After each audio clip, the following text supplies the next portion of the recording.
Assalamualaikum warahmatullahi wabarakatuh. Terima kasih sudah mengklik video ini. Semoga kalian sobi YouTubeku selalu dalam keadaan sehat walafiat, murah rezeki, dan selalu berbahagia bersama keluarga. Amin ya robbal alamin. Assalamualaikum warahmatullahi wabarakatuh. Masih dalam rangka kelanjutan acara bedah buku dari penulis Bapak Dr. Saifullah MAG, Kiai Haji Mas Mansur, Sapukawat, Jawa Timur.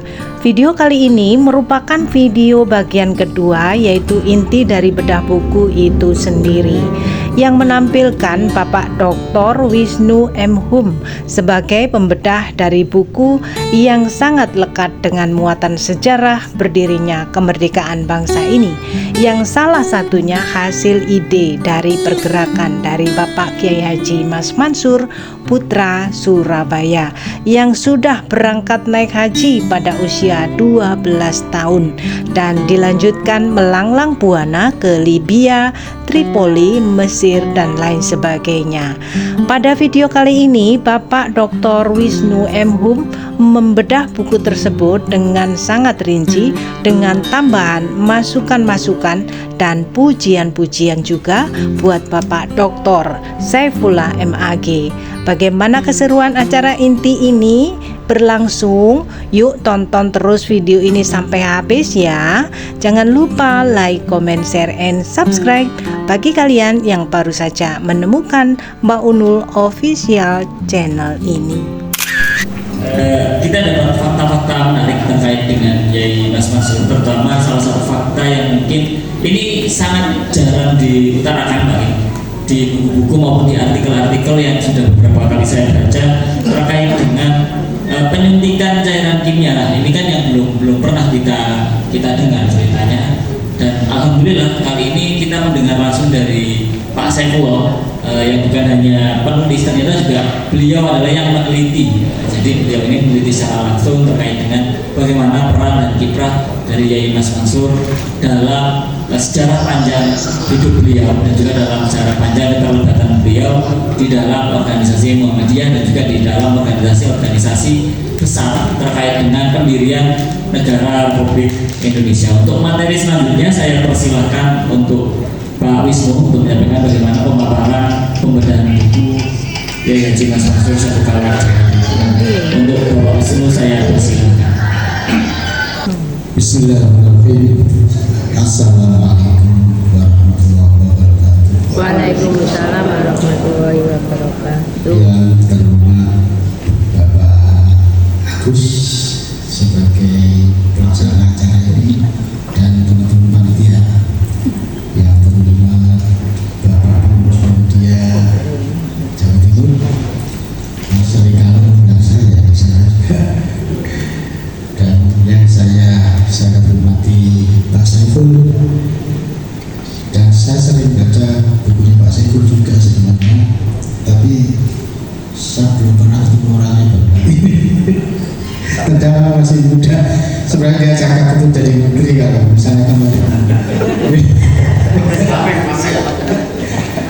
Dan hari-hari ini kita juga bahagia karena ternyata bapak-bapak dan Muhammadiyah banyak yang dipercaya jadi menteri. Ada salah seorang dosen ulama yang kuliah di Indonesia, kuliah di Fakultas Bahasa, dan sekarang menjadi wakil. Dan untuk dunia pendidikan juga ke depan dipegang oleh bapak-bapak dari Muhammadiyah. Alhamdulillah ada pencerahan. Mungkin ini adalah kelanjutan dari Pak Kiai Haji Mas Mansur yang dimulai sebagai Sapukawat, Jawa Timur. Bapak Ibu yang saya hormati, sesuai tugas saya menjadi pembedah. Ya monggo jenengan kula dipersilakan aja. Karena saya yakin Mana? Bapak Ibu lebih paham tentang Bapak Saiful yang sangat detail menjelaskan bagaimana Soalnya ini pegang aku. Pak Kiai Mas Mansur. Kalau saya mulai dari asal buku tadi sudah disebutkan bahwa buku yang lagi dijelaskan tadi berupa skripsi dari jurusan teologi filsafat. Saya nggak bisa membayangkan, dan luar biasa buku ini. Ketika saya baca,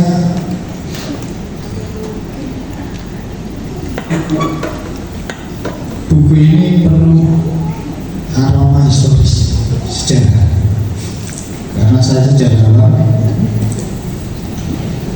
Ketika S1 Pak Saiful ini sudah bisa menulis sejarah, dan sejarahnya akademis, ilmiah sekali. Itu tahun 1985. Saya waktu itu masih 1 tahun kuliah S1 di Jember. S2 saya di UGM jurusan ilmu sejarah, S3 saya di UGM juga ilmu sejarah. Memang skripsi itu 4 bab, sampai bab terakhir simpul. Sekarang sampai 7, terlalu banyak. Sehingga ringkas, kalau saya bagi di bukunya Pak Saifullah ini, bab 1 sampai 2 itu historis, baru bab 3 itu pemikiran. Tapi pemikiran juga historis.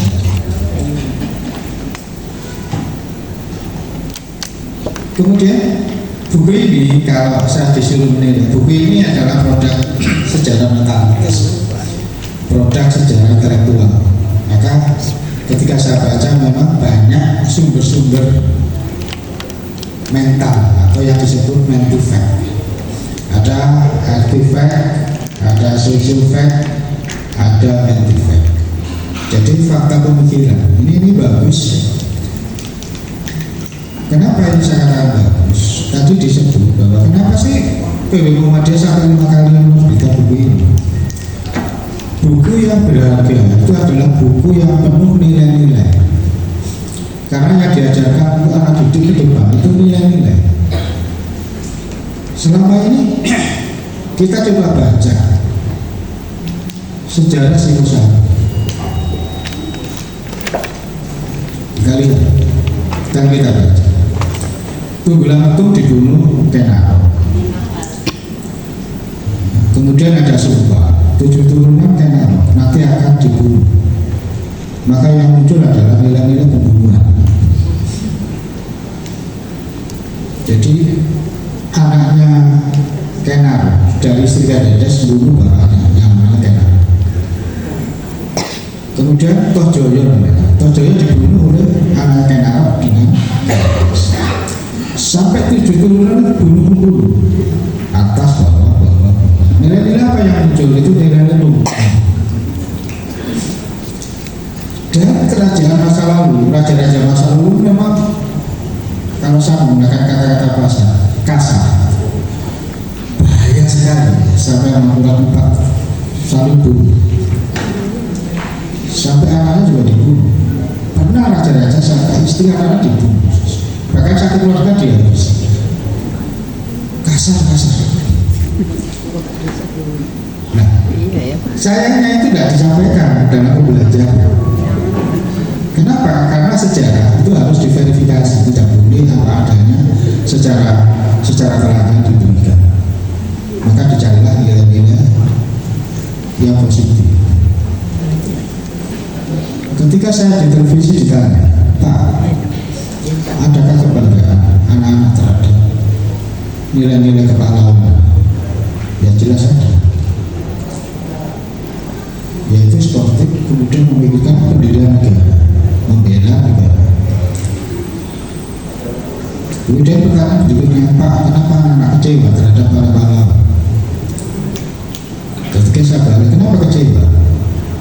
Karena ujung kematian pahlawan, hampir semua pahlawan itu pahlawan kolonial, itu tragis, dibunuh, dicincang, ditembak, sampai dibohongi seperti Diponegoro, dibohongi, udah dipindah, udah diasingkan ke Sulawesi, ke Makassar.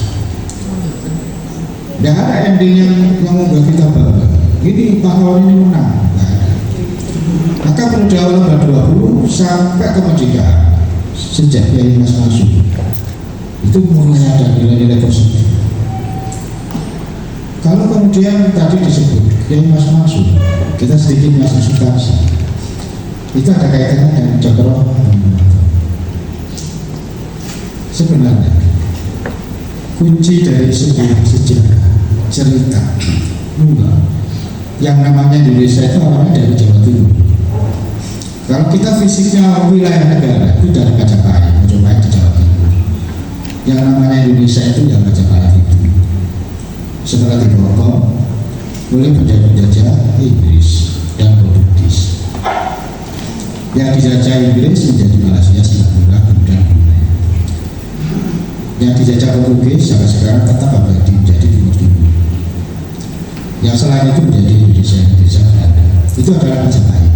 Pertanyaan, siapa yang mendirikan Majapahit? Orang Jawa Timur, orang Madura. Awalnya Jawa Timur. Maka masyarakat Jawa Timur adalah masyarakat yang memiliki saham pendidikan negara. Nah, ini negara. Sekarang awal abad 20 itu politiknya. Siapa dia? Adalah Dr. Noto yang juga bersinergis dengan kegiatan Mas Maksud, yaitu Mas Maksud. Dr. Noto itu punya 3 murid. Namanya Soekarno yang pertama, yang kedua Musuh, yang ketiga Kartosuwiryo. 3 murid ini ketika sama-sama lulus, mendekati lulus, ini terjadi semacam ayo adu cepat-cepatan dirikan negara. Berlomba. Begitu lulus keluar dari rumah Cokro Noto, kemudian bertiga, ayo Sokoji cepat mendirikan negara. Soekarno lah yang berhasil mendirikan negara pertama, namanya NKRI, Negara Republik Indonesia. 1 tahun berikutnya Musuh mendirikan negara komunis di Madiun. 3 tahun berikutnya Kartosuwiryo mendirikan negara Islam Indonesia. 3-tiganya berhasil.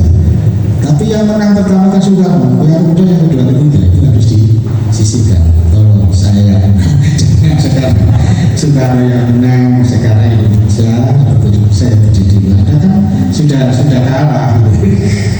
Maka sampai kapanpun yang berpolemik itu ya 3. Berpolemik sampai kapanpun muncul isu komunis, muncul isu NII, terus itu aja. Dikit-dikit menjadi stigma antara komunis dengan NII, bukan Islam tapi NII. Walaupun negara Islam Indonesia tapi bukan Islam, tidak akan pernah disudutkan oleh Soekarno, karena seperti yang disampaikan oleh Pak Saiful tadi, Soekarno menjadi bagian yang bersama dengan Kiai Mas Maksud.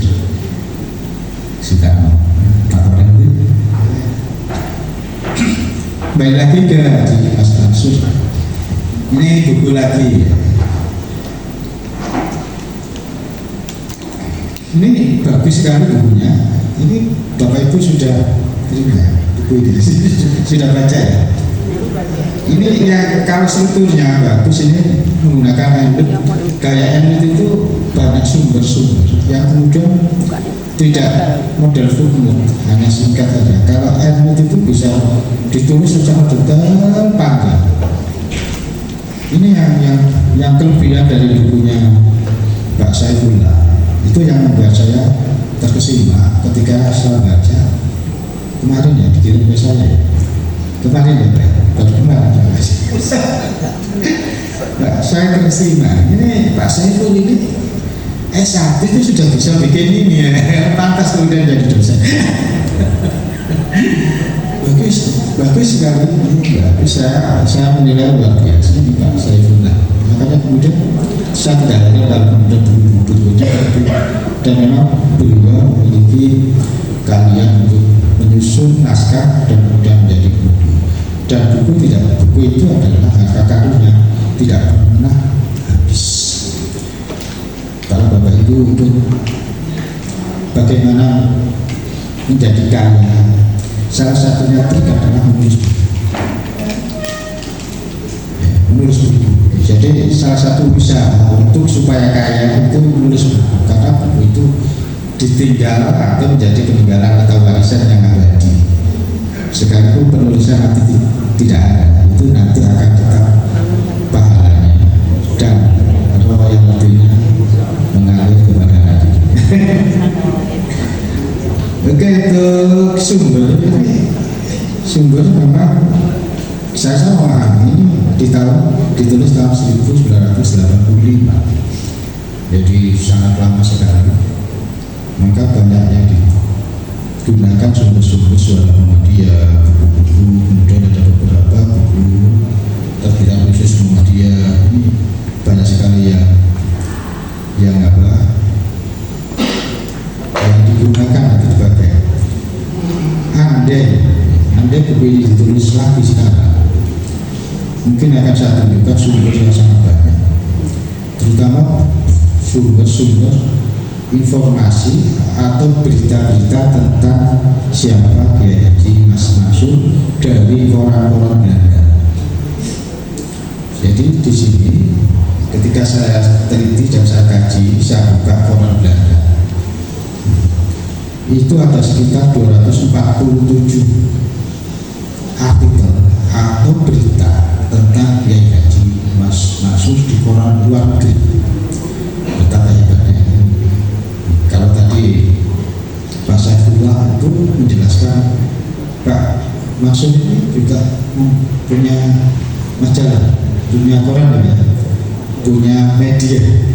Tapi sebenarnya beliau sendiri banyak ditulis oleh media Barat. Ini ada beberapa koran Amigo di Curaçao, ada web platform di Curaçao. Ini tahun 46. Ada koran Tro tahun 46.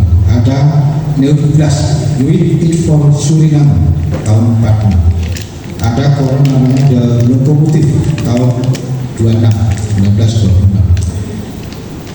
Ada UK Nederland Dagblad tahun 46. Ada Algemeen Handelsblad tahun 1932.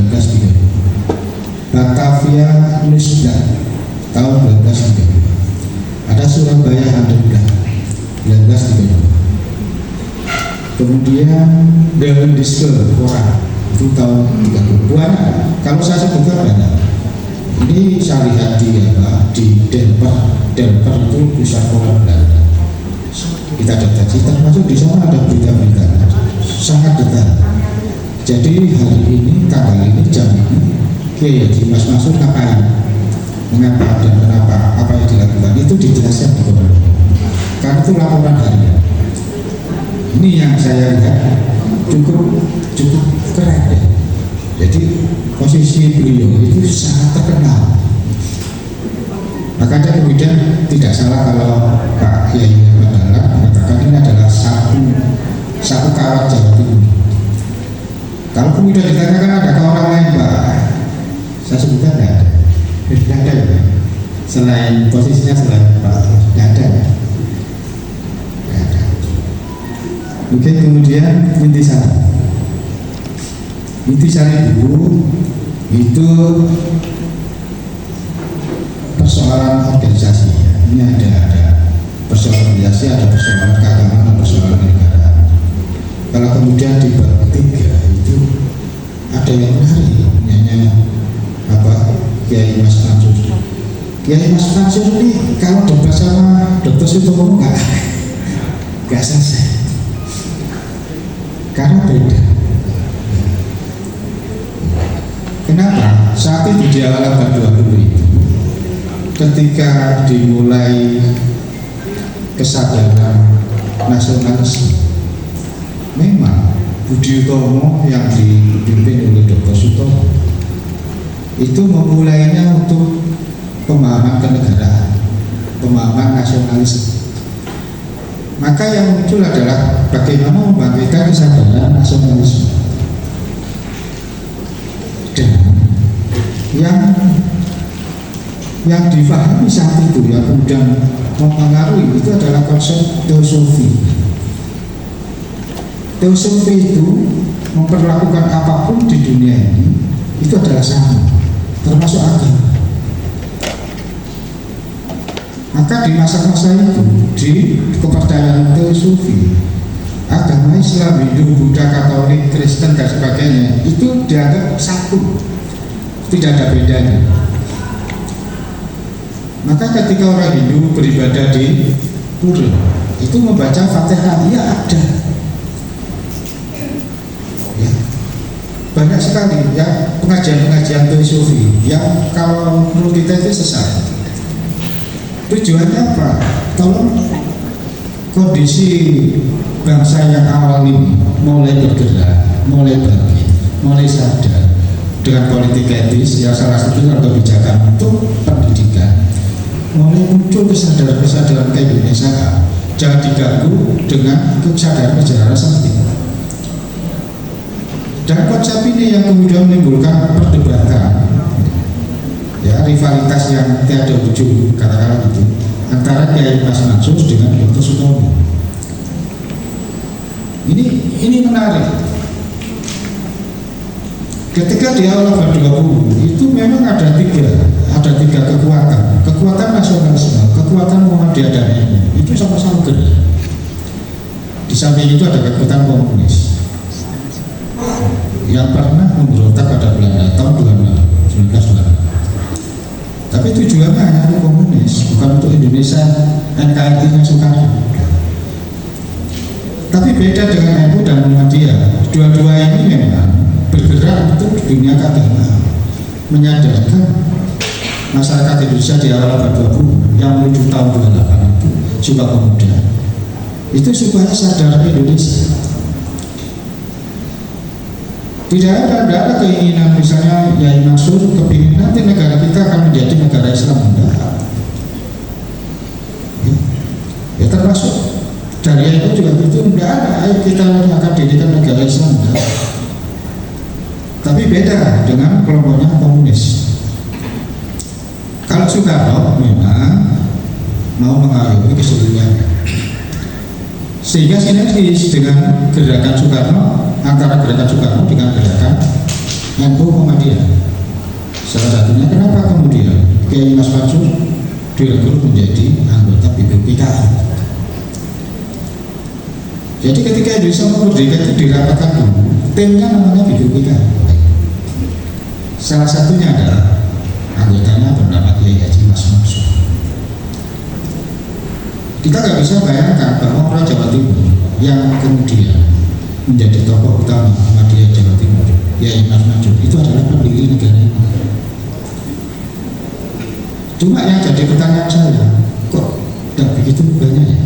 Ini kalau kemudian saya kumpulkan ada beberapa karya tentang tema Kiai Mas Mansur itu 1, 2, 3, 4, 5, 6. Saya hanya mencatat sekitar 20 buku itu ya. Kalau melihat kapasitas Kiai Mas Mansur kayak itu seharusnya banyak ditulis. Oleh karena itu berangkat dari bukunya Pak Saiful ini, saya berharap juga ke depan akan ditulis lagi. Tapi khusus tentang pemikirannya, karena sekali lagi tadi saya katakan dibuka bahwa yang akan abadi itu sejarah pemikiran. Kenapa? Ini akan bisa dijadikan bahan untuk bahan ajar pada anak didik kita. Daripada anak-anak kemudian lihat HP, kemudian belajar dari barat, hal-hal yang kemudian kita verifikasi kurang bagus, misalnya, mending kita menciptakan nilai-nilai, yaitu ajaran-ajaran yang positif. Nah, tokoh-tokoh yang mencetus ajaran itu yang ditulis oleh ditulis Pak Saiful ini sudah tertera ajaran Pak Mansur ini tertera sangat jelas. Yang di sini saya katakan ada misalnya ajaran ketuhanan, ajaran kemanusiaan, kemudian keduniaan. Kalau ketuhanan itu agama sudah jelas. Jadi kalau ajaran ketuhanan itu sangat ditekankan, terutama di pemikiran akidah. Ada bagaimana pemberantasan syirik, kemudian memperkuat iman, Pemberontakan Sirik ini yang kemudian bukunya saya tulis, Menembus Benteng Tradisi bersama Toto. Itu tidak lain adalah upaya bagaimana tradisi-tradisi Kulova dan sebagainya ya, itu di minggir. Jadi di buku kami ya bersama tim Menembus Benteng Tradisi sangat lama. Kemudian tahun yang lalu kita sudah menggagas Menembus Benteng Tradisi yang kedua, yang dipelopori oleh Pak Almarhum Haji, tapi saya di tengah jalan beliau dipanggil Allah sehingga kita merasa kehilangan, sehingga upaya untuk menyusun buku kedua Menembus Benteng Tradisi tidak bisa dilanjutkan karena tidak ada tokohnya. Tokohnya Pak Ajib, bahkan Pak Ajib ini pada saat pencalonan anggota dewan ya, saya pilih seluruh keluarga saya, hei keluarga aku kabeh milih ini ya. Kalau Pak Haji dinilai ini, kenapa ya? Kenapa ya? Saya tahu betul, dan Najina juga tahu. Saya sering kumpul sangat dekat dengan beliau di kantor dulu. Tapi kemudian ya masuk ya, mudah ternyata sekarang diganti dengan menteri-menteri jadi kemudian. Oke, kita lanjut. Ada yang menarik dari perbincangan apa namanya pemikiran filsafat. Setelah saya baca, ini mungkin kalau dikembangkan ke depan Pak Saiful, ini sama dengan pemikirannya Martin Heidegger. Jadi konsep Pak Mansur ini dengan filsuf namanya Martin Heidegger, hakikat manusia itu apa, hakikat waktu itu apa, kan itu dari penjelasan di Quran batas mengenai cara fiksi. Jadi ini menarik. Jadi kalau memang ke depan buku ini dikembangkan, bisa saja nanti dikolaborasi dengan konsep-konsep filsafat para tokoh. Dan sebenarnya Pak Mansur, Pak Kiai Mansur ini sudah memberikan bukti yang jelas bahwa pemikiran filsafatnya sangat besar. Dan ini sejalan dengan pemikiran para filsuf. Cuma di Martin Heidegger itu tidak bisa menjawab konsep ada Tuhan. Dasin ada itu pasti ada waktunya. Tapi kemudian kalau Tuhan itu Martin Heidegger tidak bisa jawab. Adanya manusia itu melekat di dalamnya adanya waktu. Tapi ketika kemudian masuk ke adanya pencipta, adanya Tuhan, Martin tidak bisa memastikan kapan Tuhan. Ini sehingga uraian tentang ketuhanan tidak masuk. Tapi yang menarik justru di pikiran Kiai Mas Mansur itu persoalan ketuhanan itu dijelaskan secara detail. Oke, saya kira untuk sementara itu. Terima kasih. Assalamualaikum warahmatullahi wabarakatuh. Pemaparan yang alhamdulillah menarik dari Pak Wisnu terkait dengan bagaimana buku Menembus buku Sapu Kawat Jawa Timur ini ditulis dengan pemaparan-pemaparan yang mudah dipahami dan juga menceritakan bagaimana kiprah panjang Kiai Haji Mas Mansur di perpolitikan, keagamaan dan juga di bidang sosial melalui Muhammadiyah dan melalui pergerakan kenegaraan. Untuk lebih lanjut nantinya akan ada sesi tanya jawab pertama yang saya persilakan untuk 3 penanya pertama untuk disampaikan ke pembaca. Monggo saya persilakan. Iya, Bapak 1, Ibu 2, iya Pak 3. Iya, monggo. Kita. Bapak, tadi Bapak bicara tentang Kiai Haji Mas Mansur, dia beraktif di banyak bidang seperti tidak hanya ahli politik, sosial, dan jurnalis. Kalau menjelaskan atau menyebutkan Kiai Haji Mas Mansur, kalau menjelaskan tentang Kiai Haji Mas Mansur dengan satu kalimat, Bapak menyebutkan Mas Mansur, kalau menjelaskan tentang Kiai Haji Mas Mansur dengan satu kalimat, Kiai Haji Mas Mansur orang seperti apa?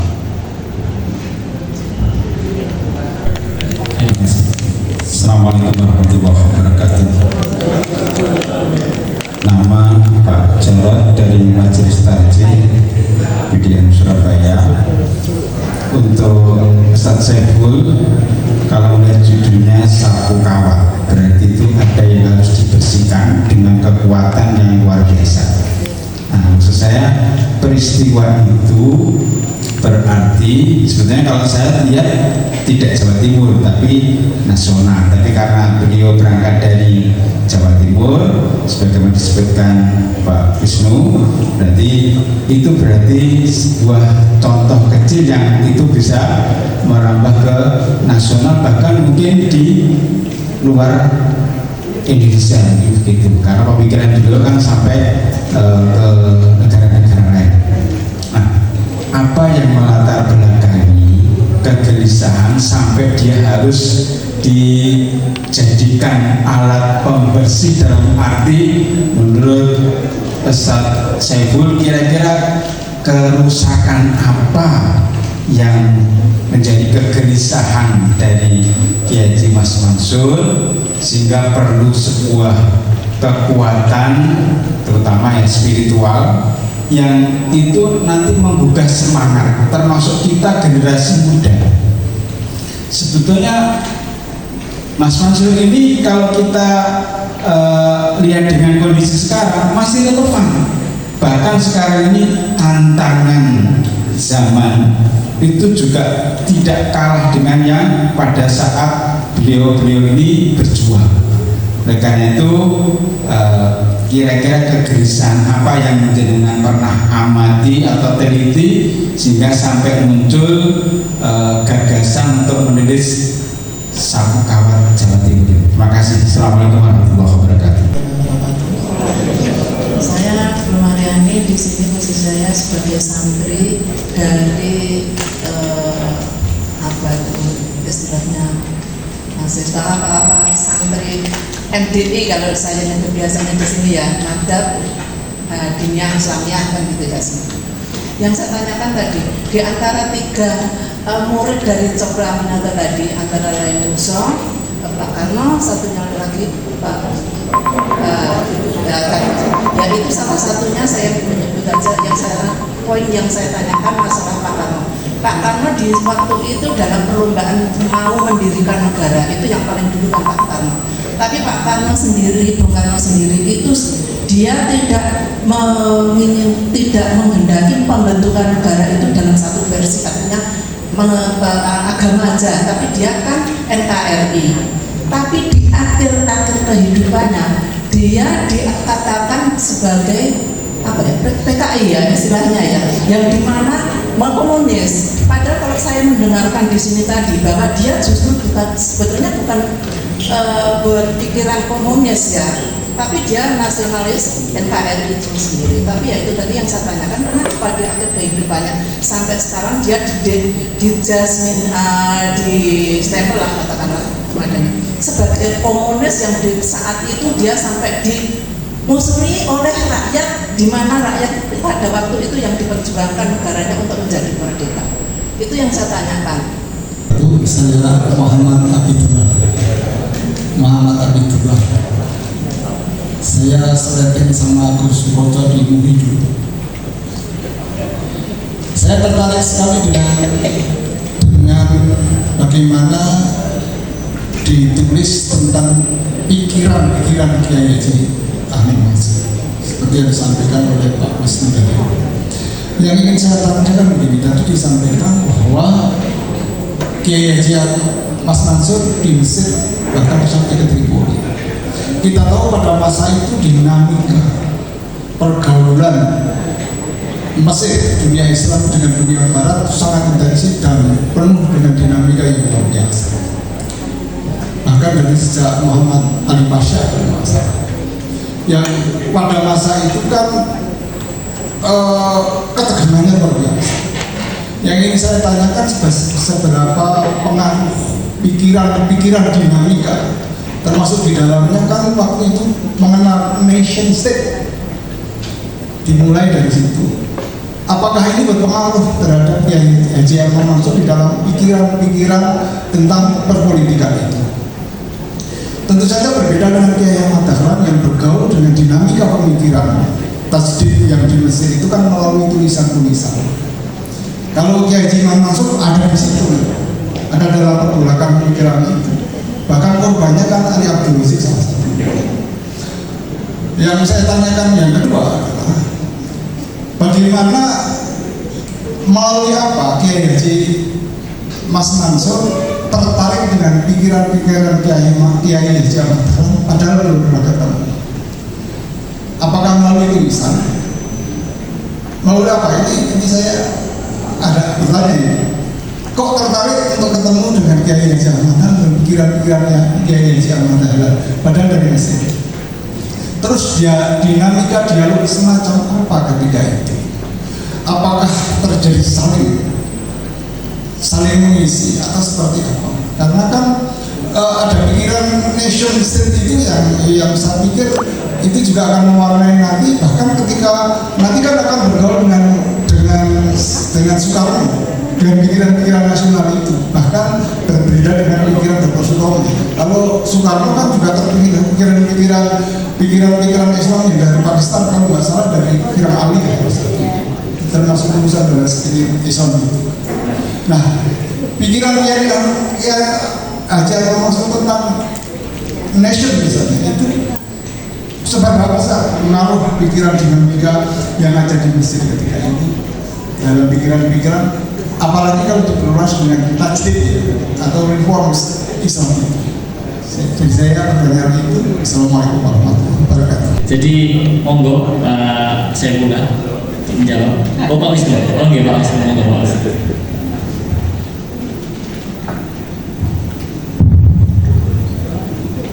Terima kasih. Ini untuk melayani Ibu. Pertanyaannya mengapa Soekarno dituduh? Akhirnya dituduh komunis. Kalau orang politik itu memandang itu ya sekat-sekat, tapi bagi ilmuwan atau sejarawan saya enggak. Siapa Soekarno dan bagaimana hidup Soekarno, situasi ketika beliau hidup itu gimana? Waktu itu Soekarno hidup di awal abad 20 yang namanya Indonesia kan enggak ada. Semua hidup bersama, orang komunis, orang Islamis, orang nasionalis, jadi satu. Tidak berpikir ini negara aku ini kayak lain, kan? Kumpul jadi satu. Anda kemudian model sekarang, misalnya Pak Cokraminoto pakai sekat politik, yang namanya musuh nggak boleh berguru ke dia. Lalu pertanyaan kenapa? Kan musuh setelah berguru ke Cokraminoto kemudian jadi musuh yang kemudian mendirikan negara komunis. Pak Cokro tidak tahu, musuh itu komunis, si Kartosuwiryo ini tidak. Semua diterima, dikabul jadi santrinya. Tapi kan tidak berkembang pemikiran mereka bertiga. Wah saya tertarik ini, wah saya tertarik ini, gitu ya. Nah ini dalam konsep perkembangan karakter kejiwaan saat itu nation itu masih digerayang, dicoba-coba dicari-cari bentuknya kayak apa nation. Bapak tadi ya, nation state jadi bagaimana negara saya, bagaimana konsep kebangsaan saya itu masih diraba-raba. Sementara kemudian wah pikir harus nggak mikir macam-macam, katanya musuh. Kalau kemudian musuh itu apakah orang Islam? Orang Islam. Orang Islam. Nah, mereka yang masuk di pesantrennya Pak Cokro, di rumah Pak Cokro, orang Islam semua. Tapi ya memang jangan-jangan kemudian teman-teman yang kuliah di IAIN justru lebih radikal daripada teman-teman di Indonesia untuk menyuarakan anti Tuhan. Itu ya saya dipukul sama teman-teman IAIN, bahkan sangat pro-komunis. Apakah itu salah? Kalau saya nggak nyalakan. Mereka punya kebebasan berpikir mau ngapain. Masalah dia menyimpang dari keagamaan itu kan urusan dia saja. Apalagi situasinya di awal abad 20 ketika Soekarno dibentuk oleh situasi. Maka siapapun di hadapan Soekarno itu adalah ayo sama-sama berjuang mengusir penjajah. Sama orang komunis, sama orang Islam, sama orang nasionalis. Padahal Soekarno sendiri juga Islam. Artinya Soekarno mengatakan ayo kita bersama. Karena jargonnya adalah kata kita. Ayo kita sama-sama mengusir penjajah. Maka kita sampai merdeka. Maka kita sampai demokrasi terpimpin tahun 60-an. Maka sampailah tahun 65 kejadian peristiwa. Jadi kebiasaan Soekarno yang berangkat dari kita, karakter kita semuanya saja itu terbawa. Ketika kemudian kebijakan politik yang dimunculkan oleh Soekarno di saat demokrasi terpimpin itu kan nasabah nasionalisme, komunis dan nasionalisme, agama dan komunis. Kalau tahun 26 ateis, kemudian nasionalisme, agamis. Nah, filsafat tiga itu yang kemudian menjadi nasabah itu sudah terbit, sudah tersusun dalam kerangka pikirannya Soekarno tahun 26 ketika dia kuliah. Maka kemudian karakter dia atau model Soekarno, kebijakan Soekarno, gerak Soekarno, politik Soekarno itu terbawa sampai dia menjadi presiden. Sampai mengatakan harus mundur, nggak mau dampingi Soekarno. Sehingga sendirian dia menjadi presiden. Apalagi kemudian teman-teman dari NU kemudian mengatakan diusulkan aja menjadi presiden seumur hidup kan itu penyimpangannya. Dan kemudian baru-baru ini kan kemudian muncul apa tinjauan apa namanya yang untuk kampanye itu IBHN itu kan ya, yang kemudian ditinjau Soekarno tidak lagi komunis. Baru-baru ini keluar dan kemudian Gus Dur juga kan muncul ya, artinya dibuktikan. Dan masalah kemudian terkesan juga membela komunis, tapi memang ya karena misalnya kita memandangnya itu karena dari Masumi di Breda, Masumi di Lara ini seolah saudara ini tiga ya Soekarno, kemudian PKI, kemudian yang satunya kan TNI ya, tahun 57, 58 itu kan ada persoalannya, persoalan konflik tiga itu. Maka kemudian TNI itu ujung-ujungnya menjadi korban tahun Soekarno kemudian kolaborasi dengan komunis kan itu kemudian itu kan. Tapi yang kemudian menjadi penilaian yang negatif masyarakat itu pertama memang karena Masumi diundang. Padahal Masumi itu adalah penjaga negara. Kalau negara yang itu Masumi yang menjaga. Tapi kemudian Masumi yang bagus setelah di Breda atau di Lara itu eksodus kita Muhammadiyah, eksodus. Partai boleh dihapus, tapi sebenarnya tidak. Maka teman-teman Masumi pulang kampung ke Muhammadiyah. Muhammadiyah eksodus. Maka kemudian lirik ke bawah PI juga takut, ini juga menunjukkan sekarang ini takut.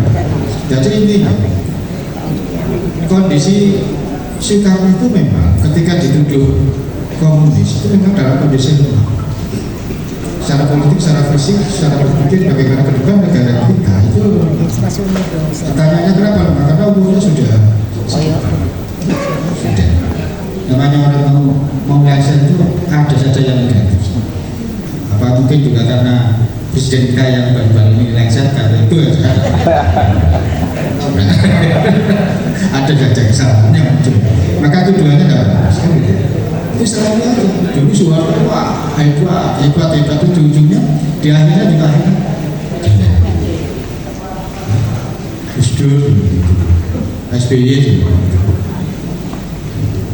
Tapi yang saya catat, yang melengsarkan presiden itu mahasiswa. Terima kasih.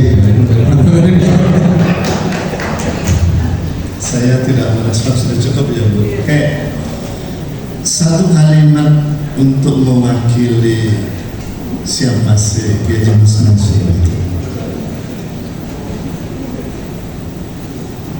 Sejauh bacaan saya, referensi yang saya baca, dan beberapa dialog sama Saleh Said, wartawan senior pada waktu itu.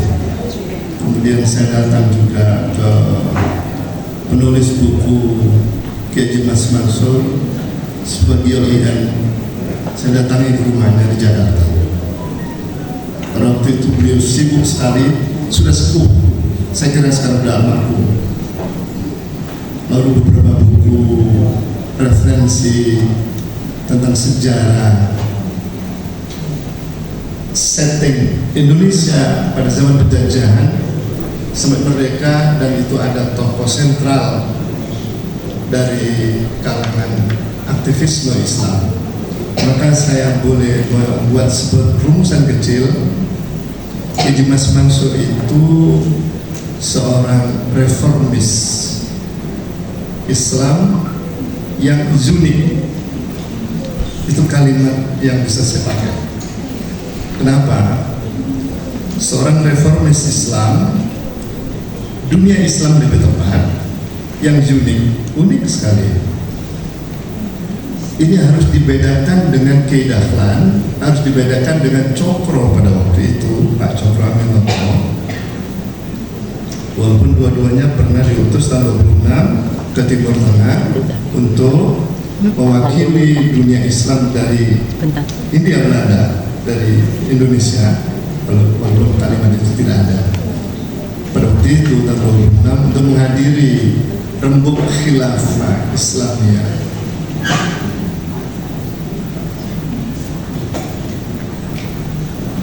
Pak Cokro itu lebih fokus ke politik. Kiai Dahlan itu lebih fokus ke gerakan kultural. Pak Cokro lebih kuat kepada gerakan struktural.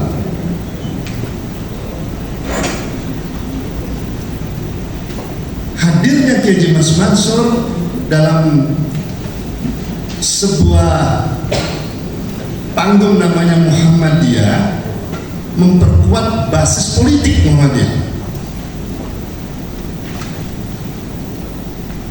Warna politik Muhammadiyah walaupun gerakan kultural.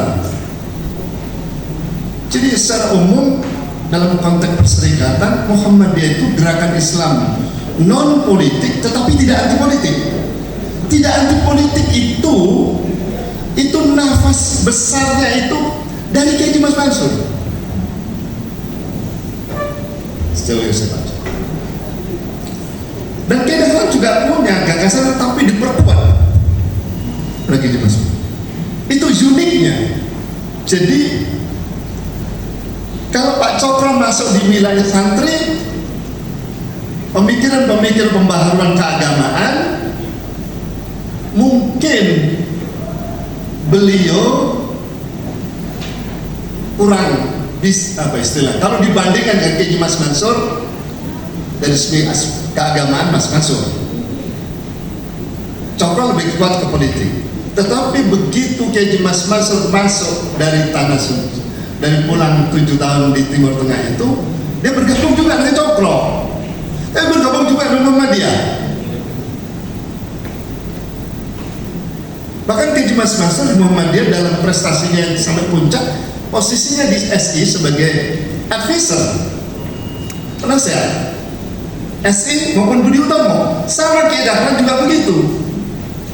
Kesadaran tunggalnya yang paling inti adalah kesadaran untuk membangun bangsa dan negara ini harus melalui dua jalur yang menyatu, two in one. Apa itu? Gerakan kultural bawah membimbing umat secara langsung, ya sama-sama, tetapi juga gerakan struktural. Nah, Pak Cokro itu lebih kuat ke politik. Kiai Mas Mansur kesana juga bergabung dengan Pak Cokro. Buktinya dia sebagai advisor. Tetapi pilihan sadarnya beliau mengambil pilihan yang kultural. Kiai Mas Mansur sama dengan Kiai Dahlan. Maka saya menyebut sebagai baik Kiai Dahlan maupun Kiai Mas Mansur ya seorang pembaharu Islam, pembaharu dunia Islam yang uniknya itu terletak pada sebuah formula pemikiran masuk kepada gerakan kultural tetapi tidak anti politik. Gerakan kultural tetapi tidak anti politik. Dan itu sampai hari ini menjadi garis di Muhammadiyah, dan saya kira itu juga terjadi di teman-teman saya di gerakan kultural tetapi tidak anti politik, gerakan non politik tetapi tidak anti politik. Hari ini Muhammadiyah dapat 16 orangnya di kabinet. Biasanya cuma 2-3 aja. Hari ini banjir itu Pak. Dan beberapa teman yang dari 16 saya kirimi selamat, yang dijawab juga itu. Tapi saya juga masih berhitung, punya kalkulasi. Di 5 tahun ke depan ini dia masuk jebakan di jil nggak gitu. Nah kalau itu yang terjadi kan kita juga kena nih. Maka tugas kita jangan sampai dia masuk di jil itu. Sama-sama mengingatkan, sama juga dengan teman-teman di Nahdlatul Ulama. Polanya selesai.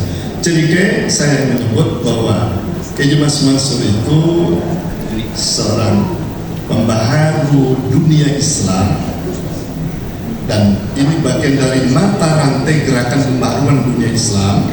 Apakah dari Al-Afghani, Abdul, Ridho, bisa juga di Pakistan, bisa juga di India, bisa juga di Malaysia dan belahan-belahan dunia yang lain, bagian dari mata rantai pembaharu Islam. Tapi kali ini saya menyebut unik. Uniknya itu dia bisa bermain di dua lapangan sekaligus. Dengan kalimat uniknya itu sosok yang secara sadar mengambil gerakan kultural tetapi tidak anti struktural, gerakan non politik tetapi tidak anti politik, dan kuat sekali dua karakter itu, sangat kuat sekali. Oke, nanti kita diskusi di Jogja ya. Oke, kemudian itu yang baru ada tambahan apa? Kemudian tadi saya sempat, ini tangan saya sudah mulai terbatas, Mas. Pak Jarod ya, Pak Jarod ini, Ustaz Jarod ya. Orang Tarjen ini. Saya mau cerita sejarahnya Sapu Kawat dulu supaya tafsirannya nggak kemana-mana, sehingga nanti larinya ngefeknya mana ya? Jadi begini, Sapu Kawat itu istilah Kiai Dahlan, bukan istilah saya. Tadi saya sudah cerita pertemuan Kiai Dahlan dengan Pak Cokro, pertemuan Kiai Dahlan dengan Pak Cokro, Kiai Mas Mansur, pertemuan Pak Kiai Dahlan dengan Pak Cokro, dengan Soekarno, dengan Kiai Mas Mansur, itu berlangsung juga setiap saat. Suatu saat kali ini Kiai Dahlan diminta supaya kalau ke Surabaya tidak nginep di hotel atau di tempat yang lain. Itu usulannya Kiai Mas Mansur, nginep di rumah kami. Jawabannya Kiai Dahlan, oke, kira-kira begitu. Itu bahasa guru kamu, bahasa guru Mufidah. Jadi, nah itulah kemudian habis sisa itu ada diskusi panjang menyangkut soal dinamika umat keumatan, menyangkut soal dinamika hakikat keislaman, keumatan dan nasib bangsa ini. Orang kalau sudah sama Pak pikirannya dari berbagai sudut, kan tinggal mengatakan, kalau bahasa tarjihnya itu kan sambil nawatona ya, siap bahasa militernya, gitu kan Pak. Testimoni Kiai Dahlan ini, pernyataan Kiai Dahlan ini, kemudian betapa girang pernyataan Kiai Mas Mansur ini, betapa girangnya beliau menerima dan mau masuk Muhammadiyah tahun 21. Pulang ke Jogja, rapat pimpinan, statement pertama disampaikan Kiai Dahlan waktu rapat itu, alhamdulillah, satu kawan Jawa Timur sudah di tangan Muhammadiyah. Itu Pak, orang kuat maksudnya. Kalau dalam bahasa sosial itu, orang kuat itu orang yang bisa menyelesaikan problem kemanusiaan tingkat tinggi, menengah, bawah, A sampai Z, dari awal sampai akhir.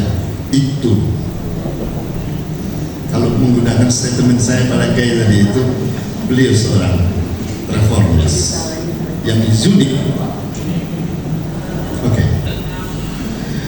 Di situ, nah pengaruhnya, efeknya, pemikiran Kiai Mas Mansur yang sudah masuk Muhammadiyah, dan itu atas diskusi bersama dengan Kiai Dahlan. Kalau boleh saya rumuskan hampir paralel ini. Visi Muhammadiyah tentang Islam, misi Muhammadiyah tentang Islam itu terletak pada soal garis perjuangan. Khitonya begitu. Khitonya tadi bahwa ayo kita perbaiki umat ini dengan dua jalur sekaligus. Ya secara kultural, biarlah itu dipegang teman-teman yang di partai, tapi juga kita yang struktur kultural ini loh, membimbing umat secara langsung daerah ini loh. Apakah lewat pendidikan, apakah lewat tablet, apakah lewat macam-macam, kesehatan dan seterusnya. Nah, pandangan Kiai Dahlan dan Kiai Mas Mansur tentang ini loh, strategi perjuangan umat itu harus dilakukan dua jalur sekaligus. Hanya tidak mungkin kami sebagai organisasi memilih dua-duanya. Maka secara sadar kami memilih garis perjuangan kultural, walaupun tidak anti struktural. Begitu Pak. Dan itu pandangan-pandangan dasar dari Kiai Dahlan dan Kiai Mas Mansur. Buktinya apa? Kiai Dahlan itu yang penasehat SI, yang penasehat Budi Utomo, selain dia memimpin gerakan Muhammadiyah. Sama juga Kiai Mas Mansur, pulang dari sana sebelum masuk Muhammadiyah, masuk SI dia. Masuknya itu mengikuti pemikiran-pemikiran yang berkembang yang dihadirkan oleh Pak Cokro dan teman-temannya. Ini suatu negara ini sedang gelis, sedang sakit ini, lalu gelisah. Oke, kalau begitu Pak Cokro di sana, saya di sini. Tapi saya tidak anti politik. Lalu Kiai Mas Mansur ditempatkan sebagai penasehat SI, penasehat Budi Utomo, sehari-harinya nyupiri gerakan kultural. Oh terakhir, dan KJ Mas Mansur juga menjadi anggota BPUPK. Saya kira itu. Terima kasih.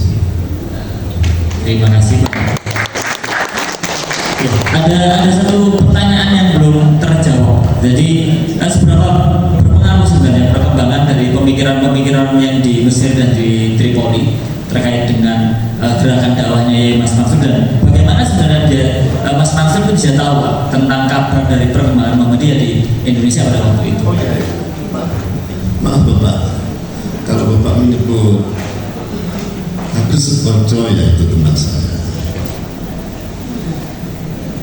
Saya ketua IPM Jogja, habis saya dia yang ganti.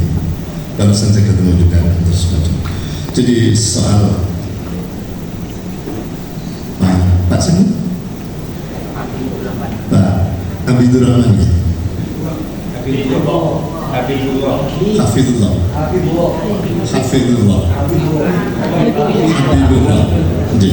Sudah mulai yang Pak. Mohon maaf, Pak Habibullah. Saya membaca di belakang otak Bapak itu sedang bergejolak pemahaman pemikiran kaum pembaharu yang sudah sama-sama kita pelajari dulu di movie misalnya. Kaum pembaharu ini, apakah itu Jamaluddin Afghani, Abdul Ridho, Ambasar, seterusnya, Razik, dan seterusnya, itu kan semangatnya menghidupkan umat ini juga jangan sampai dalam posisi papan bawah. Dan itu yang dilakukan oleh KJ Mas Mansur. KJ Mas Mansur menangkap spirit itu dari Arab Saudi, menangkap pemikiran itu dari Mesir. Kemudian ke sini efeknya, dan dia mendengar bahwa ada gerakan Islam yang baru lahir, namanya Muhammadiyah tahun 12. Dan hubungan pada waktu itu, hubungan orang-orang yang berangkat haji itu Pak, saling memberikan informasi. Karena berangkat haji lama dan mukimin, saling memberikan informasi. Nanti Bapak bisa baca bukunya Azumati Azra ya, jaringan ulama abad sekian-sekian itu. KJ Mas Mansur menangkap itu, dan itu kemudian ditularkan ketika datang itu ketemu Kiai Dahlan, kemudian ketemu Cokro, Pak Cokro, kemudian membuat gerakan Tafkhirul Afkar, dan kemudian muncul macam-macam sampai MIAI, sampai tadi saya tidak bersebut tuh Partai Islam Indonesia, PII. Partai Islam Indonesia tahun 38 itu.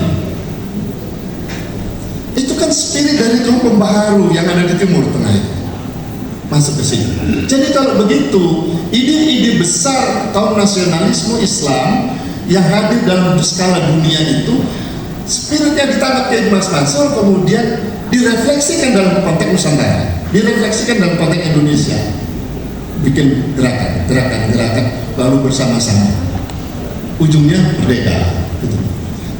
Itu sih yang bisa saya tambahkan. Terima kasih Pak Syabua. Untuk Bapak dan Ibu, karena kita ada jadwal waktu untuk sholat, dan ini kemungkinan bisa nanti azannya itu sekitar jam 11.15. Maka untuk sesi tanya jawab terpaksa untuk saya sudahi dulu, dan kita akan lanjut ke sesi berikutnya Mas karena masih ada satu sesi lagi nanti yang akan dibantu oleh Mas MC pengacara, dan saya sekali lagi minta maaf karena saya belum bisa mengakomodir Bapak Ibu yang sangat-sangat antusias untuk bertanya di event kali ini. Oke, untuk seterusnya saya kembalikan ke pemandu acara. Saya akhiri. Assalamualaikum warahmatullahi wabarakatuh. Demikian tadi video part 2 ditutup dengan sesi tanya jawab yang dijawab dengan jelas dan gamblang oleh kedua narasumber pada acara bedah buku Kiai Haji Mas Mansur Sapu Kawat Jawa Timur ini, yaitu Bapak Dr. Saifullah MAG dan Dr. Wisnu M. Hum. pertanyaan-pertanyaan yang disampaikan oleh 4 penanya yang antara lain diajukan oleh Keita Tosabayashi, peneliti sejarah Kiai Haji Mas Mansur dari Jepang, Bapak Rafiq Munawi mewakili pimpinan daerah Muhammadiyah Surabaya, dan Ibu Mariani mewakili alumni santri Mufidah, serta Bapak Insinyur Abidillah perwakilan dari PCM Sawahan. Dan acara di sesi ini ditutup dengan pembagian tali AC, baik itu dari keluarga besar Kiai Haji Mas Mansur, juga dari Masjid Taqwa, serta sesi wawancara oleh beberapa jurnalis dari Klikmu, Surabaya TV, dan lain-lain. Akhirnya karena bertepatan dengan waktu zuhur, sesi ini diakhiri untuk menunaikan sholat zuhur bersama-sama. Setelah sholat zuhur ada sesi ketiga, yaitu testimoni dari Bapak Keita Takobayashi tentang disertasi beliau untuk mengambil gelar doktornya. Dan masalah yang terakhir ini akan bisa kita lihat di video part 3 mendatang. Terima kasih bagi kalian yang sudah terus nonton sampai habis video ini. Semoga kebaikan kalian dibalas oleh Allah Subhanahu wa Ta'ala dengan kebaikan yang berlipat-lipat ganda. Semoga video ini menginspirasi dan bermanfaat. Stay happy, stay healthy, and stay connected. Wassalamualaikum warahmatullahi wabarakatuh.